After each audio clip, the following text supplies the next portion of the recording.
Hey hello everyone, my home to blog Latika Roy. তো আজকে আমি যাব গো টু হোম।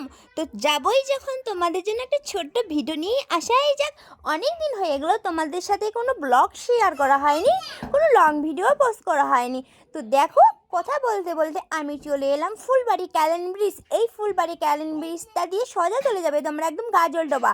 তো তোমরা তো বেশিরভাগ সবাই জানো গাজলডোবা, তোমরা সবাই যে গিয়েছিলো এই রাস্তা দিয়েও যেতে পারবা। তো সরি, একটু মিস্টেক হয়ে গেল। তো তারপর দেখো, এইটা হলো মানে এইটাই বললাম যে ফুলবাড়ি ক্যালেন ব্রিজ। আর এখানে কাজ হচ্ছে, কাজটা এখনও কমপ্লিট হয়নি, তাহলে রাস্তাটা বড় করবে। আর এই যে দেখো, তারপরে আমি আমবাড়ির দিকে রওনা দিয়ে দিলাম। আর এই যে দেখো, আমবাড়ির কাছে আমি চলে এসেছি।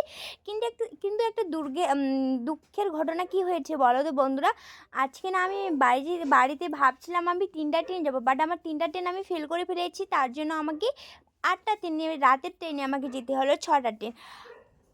এই যে দেখো, আমি তারপরে চলে এলাম। আমি স্টেশনে আসার পর দেখতেছি স্টেশন ফাঁকা, একদম ট্রেন ছাড়িয়ে দিয়েছে। তারপরে কি করব, তারপর মন খারাপ করে স্টেশনে অনেকক্ষণ বসেছিলাম বাচ্চা নিয়ে। তারপরে এই যে দেখো, তারপর পাক্কা 6টার সময় 3টা ট্রেন চলে না, সরি, রাতের দিন চলে এলো।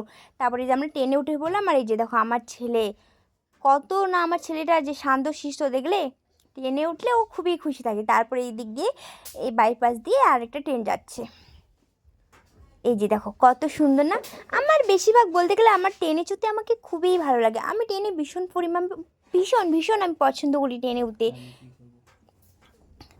এই যে দেখো, তারপরে কিন্তু আমরা বাড়ি যেতে যেতে রাত হয়ে গেছে। আমি ভাবলাম মনে রাত হবে না, কিন্তু বাট রাত হয়ে গেল। তারপরে অনেক কষ্ট করে রাত হয়ে গেছে, তারপর বাড়ি গেলাম।